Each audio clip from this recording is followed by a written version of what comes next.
રાજ્યના શિક્ષણ વિભાગમાં અંધેરી નગરી ને ગંડુ રાજાનો માહોલ। 6 વર્ષ સુધી વિદ્યાર્થીઓને માનસિક ત્રાસ આપ્યા બાદ આખરે એકમ કસોટી બંધ। મુખ્યમંત્રીના મદદનીશ પછી વધુ એક વિકેટ પડી। મુખ્યમંત્રી કાર્યાલયમાં વધુ એકની વિદાય। ઉપસચિવની બદલી કરાઈ। નકલી પાસપોર્ટથી યુકે જતો ખેડાનો યુવાન દિલ્હીમાં ઝડપાયો। પંચનામાની વિડીયોગ્રાફી નહીં થતા ગ્રામ્ય કોર્ટનું અવલોકન। કોર્ટના વારંવાર નિર્દેશો છતાં પોલીસ ખાતા દ્વારા ઇરાદાપૂર્વક તેનું પાલન થતું નથી। અમદાવાદ મ્યુનિસિપલ કોર્પોરેશનમાં દર વર્ષમાં 45 આઈએએસ જીએએસ કેડરના અધિકારી સરકારે ફાળવ્યા, જેમાં મોટાભાગના અધિકારીની 1 થી 2 વર્ષમાં બદલી કરી દેવામાં આવી। અમદાવાદી અરજદારે પુરાવા આપ્યા છતાં પાટણમાં દાઉદી વોરા સમાજની જમીનો પચાવી પાડવાના કેસમાં 8 વર્ષે પણ ન્યાય નહીં, જેમાં 6 આરોપીઓએ 800 વર્ષ જૂની મસ્જિદ અને કબ્રસ્તાન કબજે કર્યા છતાં સરકાર મૂક દર્શક। આજથી સચિવાલય સુધી મેટ્રો ટ્રેન દોડશે। સચિવાલયથી છેલ્લી મેટ્રો ટ્રેન દરરોજ સાંજે 7:31 ઉપડશે। પહેલગામની ઘટના મુદ્દે દ્વારકા શારદા પીઠના શંકરાચાર્યનું નિવેદન। કેન્દ્ર સરકાર કાશ્મીરને હસ્તગત કરીને રાષ્ટ્રપતિ શાસન લાગુ કરે, શંકરાચાર્ય। સૌરાષ્ટ્રની ઓળખ કેસર કેરીની સિઝન તાલાલામાં હરાજી સાથે શરૂ। પ્રારંભિક ફાલ ઓછો આવતા ભાવમાં ભડકો થવાનો વર્તારો। નડિયાદના ભાજપના ધારાસભ્યએ ભાંગરો વાટ્યો। ધારાસભ્ય પંકજ દેસાઈએ બાફ્યું। પઠાણકોટમાં આતંકી હુમલો થયો। મેટ્રોમોનિયલ સાઇટમાં છેતરપિંડીનો વધુ એક કિસ્સો।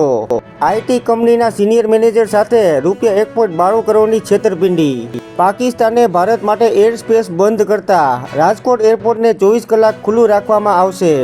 એએમટીએસના મુસાફરો મુશ્કેલી અંગે વોટ્સએપથી ફરિયાદ કરી શકશે, જેમાં 2 વોટ્સએપ નંબર જાહેર કરાયા। અમદાવાદ મ્યુનિસિપલ ફૂડ વિભાગે પામોલીન સોયાબીન તેલના 115 ડબ્બા શંકાસ્પદ જણાતા વેચાણ માટે સીઝ કર્યા।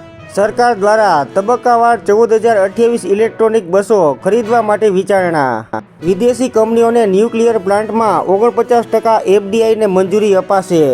નાની કાર પણ હવે સામાન્ય લોકોની પહોંચની બહાર, મારુતિ ચેરમેન ભાર્ગવ। જેમાં 88% ભારતીય પરિવારો 10 લાખ રૂપિયાની કાર ખરીદવા સક્ષમ નથી। નાની કારના વેચાણમાં 9%નો ઘટાડો। ટોક્યોનો ચોંકાવનારો કિસ્સો વાયરલ। ડિલિવરીની કલાકમાં જ ₹2.5 કરોડની ફેરારી બળીને સ્વાહા થઈ। સગો પુત્ર હયાત હોય તો તેવી સ્થિતિમાં માતાને સાવકા પુત્રો પાસે ભરણ પોષણ મેળવવાનો હક નથી। દાહોદ મનરેગા કૌભાંડમાં કરાર આધારિત 4 કર્મચારીઓની ધરપકડ। પહેલગામ હુમલા બાદ યુદ્ધનો ડર। જમ્મુ કાશ્મીરના બોર્ડર વિસ્તારોમાં સ્થાનિકોએ બંકરોની સફાઈ શરૂ કરી। પહેલગામ હુમલાનો પાકિસ્તાનને આકરો જવાબ। ભારતે અચાનક પાણી છોડતા પીઓકેમાં પૂર આવ્યાના અહેવાલ। હિન્દુ મુસ્લિમ સાથે રહી શકે નહીં, 2 રાષ્ટ્રની થિયરી યોગ્ય, પાકિસ્તાન આર્મી ચીફ।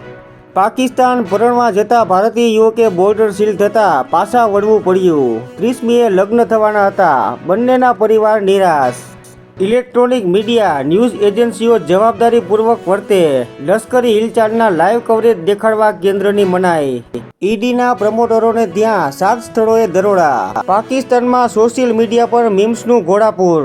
યુદ્ધના ફાફા મારતી કંગાળ પાકિસ્તાનની સરકારને પાકિસ્તાનીઓએ જ ઝાટકી। પહેલગામ હુમલાની ટીકા કરતા સંઘવડાએ પાકિસ્તાનને આડે હાથ લીધું। પ્રજાનું રક્ષણ રાજાનો ધર્મ, અત્યાચારીને પાઠ ભણાવવો જ જોઈએ, ભાગવત। અમેરિકામાં ધનકુબેરો પર ધરખમ ટેક્સ નાખવા તૈયાર છું, ડોનાલ્ડ ટ્રમ્પ।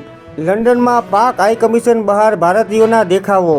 લંડનમાં પાકિસ્તાની અધિકારીની હિન્દુઓને માથું કાપવાની ધમકી। સાવરકરના પ્રપોત્રે કરેલા કેસમાં પુણેની કોર્ટનો નિર્દેશ। સાવરકર બદનક્ષી કેસમાં રાહુલ ગાંધીને 9મી મેએ કોર્ટમાં હાજર રહેવા નિર્દેશ।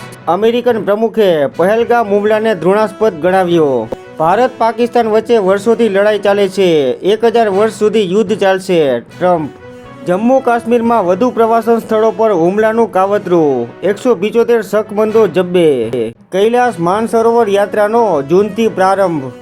એફબીઆઈએ ઇમિગ્રન્ટ્સની ધરપકડમાં નડતા મહિલા ન્યાયાધીશની જ ધરપકડ કરી। પંચાયત ચૂંટણીના ઉમેદવારે પેન્ડિંગ કેસોની માહિતી આપવી ફરજિયાત, જેમાં સુપ્રીમ કોર્ટે હિમાચલ હાઈકોર્ટનો ચુકાદો યોગ્ય ઠેરવ્યો। માનવ અધિકાર ભંગની દાખલ પિટિશનના પગલે કાર્યવાહી।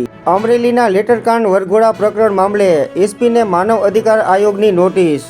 કેન્દ્ર સરકારના 48 કલાકમાં દેશ છોડવાના આદેશના પગલે આલારમાંથી 34 પાકિસ્તાનીઓને તંત્ર દ્વારા પરત મોકલવાની કવાયત.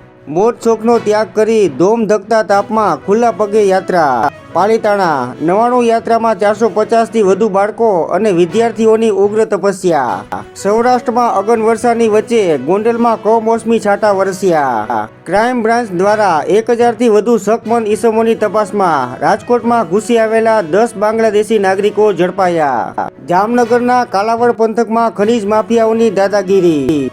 રોયલ્ટી ઇન્સ્પેક્ટરે કબજે લીધેલા ડમ્પરની રેતી રસ્તા પર ઠાલવીને 3 શખ્સો ફરાર.